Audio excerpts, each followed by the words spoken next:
একজন নাম না জানা জুলাই বিপ্লবীর ডায়েরির পাতা থেকে। জুলাইয়ের পুনঃপ্রত্যাশা। জুলাই এসেছিল গরম হাওয়া নিয়ে, ধুলো উড়েছিল রাস্তায়, অভিমান জমেছিল বাতাসে।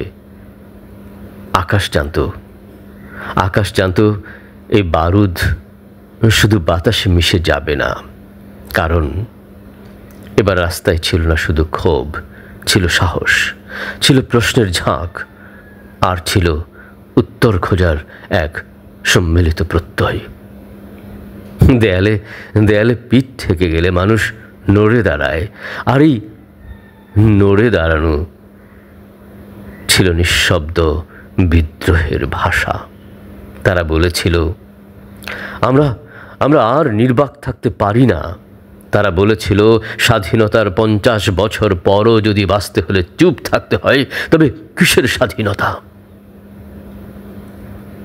তারা ছিল ছাত্র, তারা ছিল তরুণী, শ্রমিক, শিক্ষক, দিনমজুর, ছোট দোকানদার, রিক্সা চালক। তারা সবাই এক প্রশ্নে একত্র, এই রাষ্ট্র কার?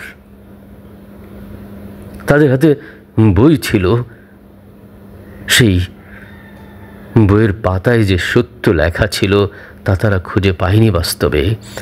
তারা খুঁজেছিল সুশাসন, কিন্তু পেয়েছিল অবজ্ঞা, অবহেলা। তবু তারা হেরেছে বলে মানেনি। তারা জানতো পরিবর্তন রাতারাতি আসে না, কিন্তু প্রতিরোধ তা শুরু হয় একটি দিনের রোদে, একটি সিদ্ধান্তে। আজ আর চুপ করে থাকবো না। সেদিনের জুলাই ছিল তাই আকাশ ভাঙ্গা এক প্রত্যয়ের নাম।